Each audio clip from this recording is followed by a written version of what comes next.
AP విద్యా వ్యవస్థలో మంత్రి నారా లోకేష్ విప్లవాత్మక మార్పులు తెస్తున్నారని మంత్రి నారాయణ కొనియాడారు. ప్రభుత్వ పాఠశాలలో కార్పొరేట్ స్థాయి విద్య అందుతోందని చెప్పారు. ఇక నెల్లూరులోని ప్రభుత్వ పాఠశాలలను ఆధునీకరిస్తున్నామన్న ఆయన గత ప్రభుత్వం మూసివేసినటువంటి వీఆర్సీని అన్ని వస్తువులతో ప్రారంభించుకున్నామని చెప్పారు. నెల్లూరులో అంతర్జాతీయ ప్రమాణాలతో సిద్ధమవుతున్న డిఎస్ఆర్ ప్రభుత్వ పాఠశాల పనులను మంత్రి పరిశీలించారు.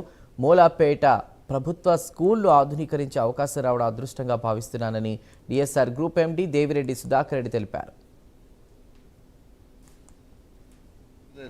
ఎడ్యుకేషన్ సిస్టమ్ని గౌరవమైన విద్యాశాఖ మంత్రి గారు అనేక రిఫార్మ్స్ తీసుకొస్తున్నారు.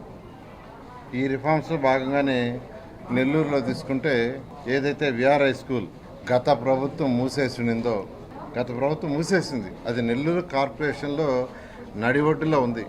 అదే స్కూల్లో నేను చదివింది అక్కడే.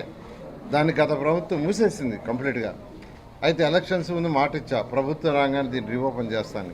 నేను ఇచ్చిన మాట రీఓపెన్ చేస్తానని. కానీ ప్రభుత్వం వచ్చిన తర్వాత ఆ స్కూల్ని అటు మా పిల్లల సపోర్ట్తో, ఎన్సీసీ కంపెనీ సపోర్ట్తో దాన్ని ఒక ఇంటర్నేషనల్ స్టాండర్డ్లో స్కూల్గా తయారు చేసాం. 1100 మంది విద్యార్థులు యాక్చువల్గా ఈరోజు చదువుతున్నారు. వాళ్ళ ఆనందానికి అద్దులు లేవు, అంత బాగా తీర్చిదిద్దాం. ఇది మాకు ఇచ్చింది ల్యాండ్ మొత్తము 2.5 acre ల్యాండ్. ఇది 24,000 స్క్వేర్ ఫీట్ కట్టాము దీంట్లో ఫస్ట్ ఫేజ్లో.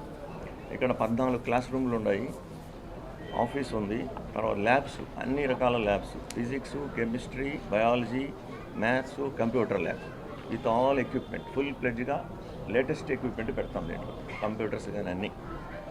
తర్వాత సిక్ రూమ్ కూడా ఇచ్చాం. పిల్లలకి ఏదన్నా సడన్గా ఏదన్నా బాగా లేకపోతే సిక్ రూమ్ ఉంది, అక్కడ అన్నీ ఏర్పాటు చేస్తాం.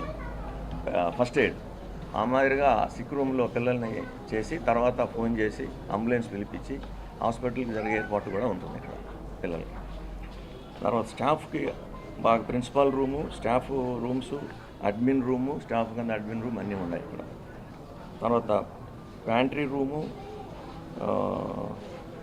ఆర్ఓ ప్లాంట్ ఒకటి పెడుతున్నాము. వాటర్కి మంచి పిల్లలకి మంచి తాగునీరు ఇచ్చేదానికి ఆర్ఓ ప్లాంట్ కూడా పెడుతున్నాము.